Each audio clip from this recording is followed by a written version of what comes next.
খেন্টি, রান্নাটা হলো রে মা। বাজার থেকে এলাম, তাড়াতাড়ি দুটো খেতে দে। খুব খিদে লেগেছে বুঝলি তো, তাড়াতাড়ি খেতে দে।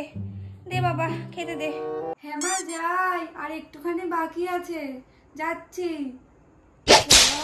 মরণের গরমটাও পড়েছে। আজকে মা খুব খুশি হবে, আজকে ভালো করে রান্না করেছি, যাই নিয়ে যাই। এই নাও মা, দেখো খেয়ে দেখো, আজকে খুব সুন্দর করে রান্না করেছি, খেয়ে বলো তো মা কেমন হয়েছে। কি হয়েছে মা, মুখটা এরকম করলে কেন তুমি? কি রান্না করেছিস মা?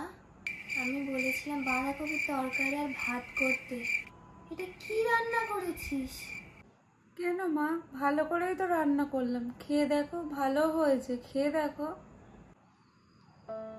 তরকারি করতে বলেছিলাম, বাঁধাকপির তো ঝোল করতে বলিনি। এটা তো ছেঁকে খেতে হবে এবারে। হ্যাঁ, তুমি তো সব তরকারিতেই জল দাও, দেখেছি তো, ঝিঙেতে জল দিতে, ঢেঁড়সে জল দিতে, তাই বাঁধাকপিতেও জল দিয়েছি। যদি জল না দিতাম তুমি যদি বকতে। তাহলে বাঁধাকপির ঝোল?